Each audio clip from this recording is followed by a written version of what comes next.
Dans les eaux troubles de la côte sud de la Nouvelle-Guinée, le 19 novembre 1961, Michael Rockefeller s'accrochait désespérément à son bateau renversé. À 23 ans, ce fils du gouverneur de New York et héritier de l'une des plus grandes fortunes américaines était venu dans cette région reculée pour collectionner des artefacts d'art tribal Asmat. Après le chavirage de son catamaran, à environ 12 km de la côte, Rockefeller et l'anthropologue René Wassing s'agrippèrent à l'embarcation retournée pendant une nuit entière. Au matin, ne voyant aucun secours, le jeune homme prend une décision fatidique. « Je pense que je peux le faire », dit-il à Wassing, avant de se débarrasser de ses vêtements et de plonger dans l'océan. Ce sont les derniers mots qu'on entendit de lui.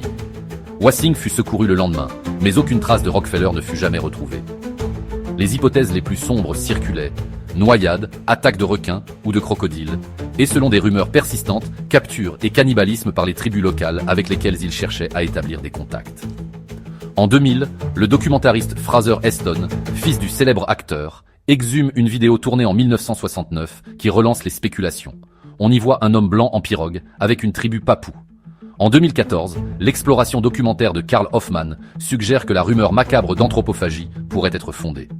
Ironiquement, ce jeune héritier qui cherchait à connaître la culture Asmat serait devenu partie intégrante de leur rituel le plus controversé.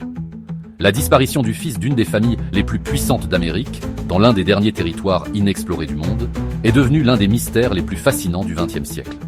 Symbole de la collision fatale entre privilège occidental et monde traditionnel. Grillez le pouce et abonnez-vous pour le barbecue. Ça va faucher, chérie.